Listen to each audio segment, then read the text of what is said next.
King Kong vs. Godzilla. Now we're getting into the good stuff. Oh yeah, I put this movie in the top half and it's amazing. This is just the third Godzilla movie ever made and it's completely off the rails and insane and it's amazing and I love it. It doesn't take very long to get going and when it does, it rarely loses momentum. It is also a great riffing movie. It is so cheesy and so just fun. It's great to laugh with and laugh at and just make jokes at while watching it. There are so many great moments in this movie. Yeah, the human characters aren't that interesting, but who cares when we have King Kong being transported to Mount Fuji via weather balloon? This movie I think also establishes Godzilla's indestructibility because the military tried pretty much everything to try and stop him and nothing works. The only thing that sort of works is electricity, and yes, this is the movie that introduces vulnerability to electricity. I know some of you are saying, well wait, in the first movie Godzilla actually had no trouble going through electrical barriers. Well, yes, but that was a completely different Godzilla that, died. This is a completely new Godzilla, so maybe it's just genetically different, I don't know. But yeah, this movie is just so full of just great moments, little moments and big ones, and the final fight is one of the best in the whole series. The two really slug out each other and they're just beating each other up. And yes, when King Kong gets his power up with electricity, you might think that means that Godzilla is just going to get beat down for the rest of the movie. But no, actually, it's a very even fight throughout. It's a great fight from start to finish. The two really go at each other. But there's also this little great moments of clear cheese and just where the budget clearly ran out because there's moments where the two are just clearly toys on a landscape just being waved about by two people. It's amazing, it's just such fun to watch. You can't take this movie seriously and it's just a great time. Yeah, we have bland human characters and there's a little bit of racism in it, but when we have so much kaiju action, it can be looked over because this movie is just so much fun. I keep saying it, but it really is. If you want a great Godzilla movie to watch with some mates and have a laugh with, this is one of the perfect picks. It's sort of a so bad it's good in areas, and this movie does generally have some good moments, I'm not going to deny, but there's also some general so bad it's good moments. It's just a great time. You have two icons fighting each other, and it doesn't disappoint. I just can't wait for the rematch in a few years, but it's going to have to be something special to beat this movie, just for how fun it is. It's just a great time, a great movie to watch with mates, and just laugh with and riff with. It's a perfect MST3K movie and I hope they do cover it one day. But yeah, King Kong vs Godzilla is just a great time and I recommend everyone watch it. Number 14.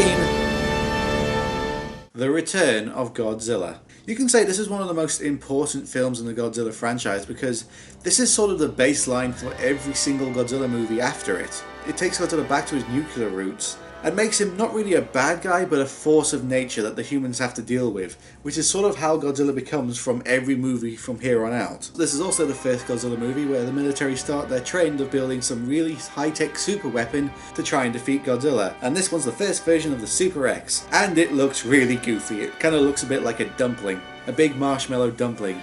But that being said, I do like the fight that it has with Godzilla. It's a good break from the normal Godzilla vs military battle in this movie. And the special effects, while not the best in the Godzilla series, you can clearly see that there was an updated budget and updated special effects, and it really does look much better than the last movie. This is one of the Godzilla movies that actually knows how to shoot Godzilla from low angles and dark lighting to make him actually look huge and tall and imposing. And the updated building special effects really add to the whole thing that he is actually a giant monster and not a guy in a rubber suit. And I love how this movie made a giant animatronic version of Godzilla for the movie. However, that's sort of the big flaw with this movie is, well, how Godzilla looks. He doesn't look bad. Most of the body is a really good shape. It's just the face. He really has some derpy looking expressions from time to time. Sometimes having his eyes point in different directions, which just make him look really stupid. It kind of makes him look unintentionally hilarious at times. But also the human characters actually have some characters, and I'm talking about the original Japanese version, not the American cut. Forget that thing. While some characters have some nice arcs, it is a case of there are far too many of them. But like I said, we do get some good arcs in this movie, like the main scientist. He's a nice guy and you do like him, and you want to see him survive. And also, this is one of the few movies at the time to have Russian characters who aren't the bad guys. Yes, I know the American cut changed that, but the Russians in this movie are actually sort of the good guys. Especially the heroic sacrifice at the end that the Russian guy tries to do to stop the nuclear warhead being launched. You wouldn't see that in an American movie. In fact, they changed it in the American movie for him to purposely launch the missile. But also this movie has the most out of tone character in any Godzilla movie, because we have this homeless guy. And he is just so out of place as this comic relief character who just shows up for about 20 minutes. He is just completely tonally just mismatched with the rest of the movie. It's sort of insane. You have these scenes of Godzilla destroying buildings and killing people and destroying the Super X, and then you just cut back to this homeless guy being quirky and doing quirky, humorous stuff. It just doesn't make much sense. But he also has the greatest shot ever in any Godzilla movie. Well, unintentionally hilarious, of him doing an Indiana Jones run away from Godzilla. But yeah, he's really the big flaw of this movie, how he's just sort of tonally out of place. But apart from that, this is a good start to the Heisei era. It's a good Godzilla movie if you want to start watching Godzilla movies. Number 13. Godzilla 2014. Another movie that has slipped down in my opinion since I rewatched it recently. Godzilla 2014 is a good movie. I'm not going to say it's a bad movie in any way. It's a really well made movie. It has some great cinematography, and some great acting from Bryan Cranston and Ken Watanabe, and the special effects are really, really good. The best that Godzilla has ever had. And some great moments, which are basically every time Godzilla is on screen. The build-up is really, really good, and I do like the Mutos. There is plenty to like about this movie. I'm not going to deny it's a good movie, but there's plenty of problems with it. The biggest not being that they cut away from Godzilla. Loads of Godzilla movies do that. The biggest problem is, after Bryan Cranston dies, we only have Ken Watanabe and Sally Hawkins as the only interesting characters in this movie, and they're not in it enough. Because my god, Brody is so dull, and I mean dull. Apart from his name, he has zero interesting character traits. He is just bland, boring military guy. And that's the biggest problem with this movie. It's okay to keep cutting away from the kaiju action to the human stuff if the human stuff was interesting, but it's not. Hardly any of the humans are interesting in this movie, and that's why people got frustrated when it kept cutting away. We didn't want to go back to these human characters when what we were missing out was some of the best Godzilla action we've ever seen. This does look like it's going to be a fault that they correct in Godzilla King of the Monsters. But yeah, this movie I wouldn't say is badly acted, but there are some of the characters are really badly acted. I mean, the kid character is, well, it's a child actor, so, you know, you can't really expect much, but yeah, he's not very good. But there are some absolute great scenes in this movie, some of the best in the Godzilla franchise, like the bridge scene, or the airport scene. All of that stuff is really, really good, so I can't say that this movie is bad. It's not bad in any way. It's a very well made movie.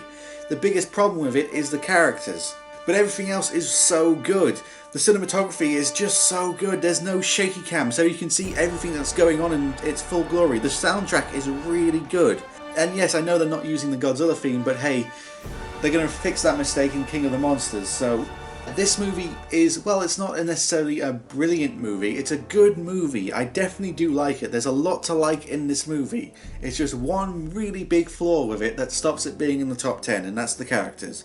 Let's hope that King of the Monsters corrects these mistakes and we get a fantastic Godzilla movie. Because Godzilla 2014, it's good foundations for the rest of the Monsterverse. And we got Kong Skull Island from it. So yeah, it's definitely a good movie. It's definitely got a good foundation to it, and we're going to get some good stuff in the future.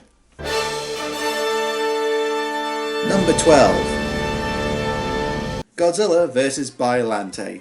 A movie that has got a resurgence in popularity recently, and while I do think it is good, I have seen some people claim that it is the best Godzilla movie ever made, and well, I'm sorry, I'm not going to lie, it's not the best, and that's why it's number 12. It's a really good Godzilla movie, and it tries something different, which is always good, but also keeps the same elements of a Godzilla movie that makes it a Godzilla movie, and also has a lot of elements that will go forth into other Godzilla movies, like Biollante is the first Godzilla monster to be created from Godzilla's DNA, something the Godzilla franchise loves to do in future movies. And Biollante is one of the most unique and interesting kaijus in the Godzilla franchise. I also adore how they brought Biollante to life. Behind the scenes, just so much great work went into making Biollante as realistic and bring it to life. It's just amazing. This movie also has a lot of the templates for the rest of the Heisei era. This is the movie that introduces Mickey, my favourite Godzilla character of all time. And her first movie really sets up her character very well. We also have the mad scientist character, but in this movie you 100% understand why he is like this. He's not a bad guy mad scientist. He is just a scientist that's been driven to desperation and madness due to his circumstances of losing his daughter. Him bringing Biollante to life isn't because he wants to destroy Godzilla, it's basically his last chance he sees of keeping his daughter alive. This movie also has one of the most badass military characters I've ever seen. He is just a joy to watch on every scene that he's in. It's a shame that he dies because I would have loved to have seen him pop up in more Heisei era movies.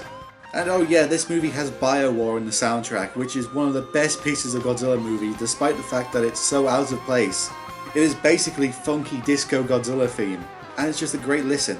Also, the military stuff with Godzilla is great. With the Super X2 using the reflective plates to use Godzilla's own beam against him is a great idea, and of course, being a military plan, it backfires and goes horribly wrong. And it's one of the few Godzilla movies where they don't just try shooting at him to try and kill him. They use anti-nuclear bacteria to try and basically destroy Godzilla's nuclear element, which will make him incredibly weak and possibly even killable. Every scene with Godzilla is damn near perfect. They use Godzilla as a force of nature perfectly. He's not the villain by any means. Biollante's just caught his interest. And once he gets released, he's going to check it out. He's not evil. None of the kaijus are evil. They're just there, so the military have to deal with him. My only real problem is the stuff with Godzilla and Biollante is very short. The final fight is one of the shortest in the whole franchise. And it's sort of disappointing when we have this amazing Biollante suit. How basically it's barely on screen for more than 5 minutes. The fight also just sort of stops. It's really weird. They're fighting each other, Godzilla shoots his beam down Biollante's mouth, and then Godzilla just walks off. The movie forgets to have some kind of climax. And there are some times where this movie just turns into a James Bond riff-off. And that's because the director really wanted to make a James Bond movie, so he sort of sneaked in as much as he could in this movie.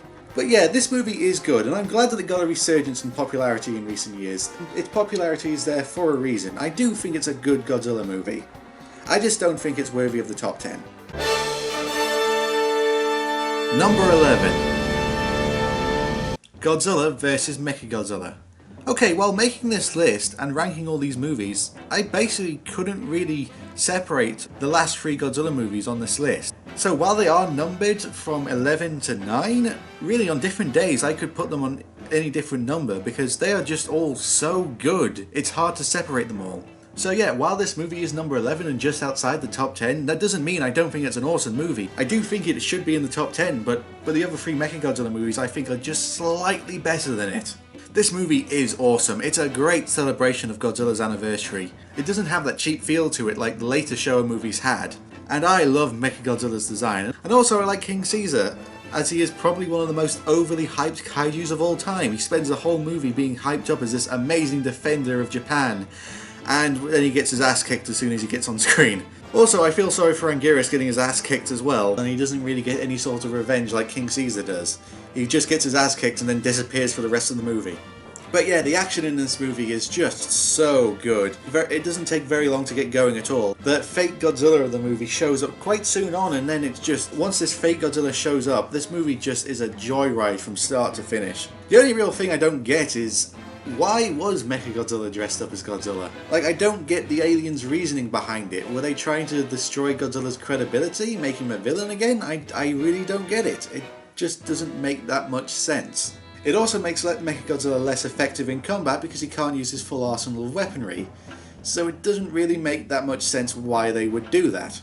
I really don't get why in movie they would have disguised Mechagodzilla as Godzilla. It just doesn't make that much sense. But that's really just a nitpick because this movie never gets boring. It has some of the best fights in the Godzilla franchise, and also feels like a Tarantino movie at times, with just the amount of blood that's on screen.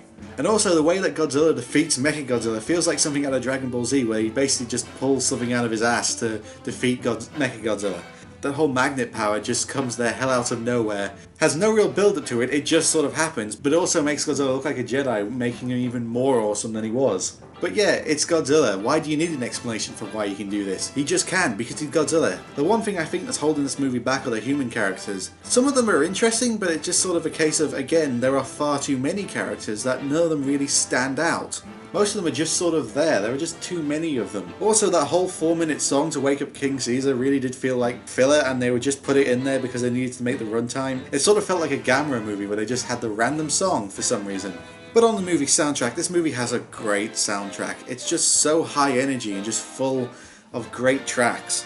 I think it's up there as some of the best of this era of Godzilla. And yes, this movie does use a lot of Godzilla tropes that we see in past movies, but you know, it never gets boring. It uses those tropes really well. It's a great joyride, and it's a great time to have. I really do enjoy this movie. It's a great celebration of Godzilla's anniversary. So with that, we are starting the top 10 next week, and you get to find out what I think are the best of Godzilla movies. Tell me what you would have put in the same slots in the comments below, and also if you want to see the next episode a little bit early, you can support my Patreon. It just costs $1 and you get to see the next countdown on Tuesday. But yeah, tell me what you think in the comments below. I'm Alexthehunted, and I will see you guys next week for 10 to 6.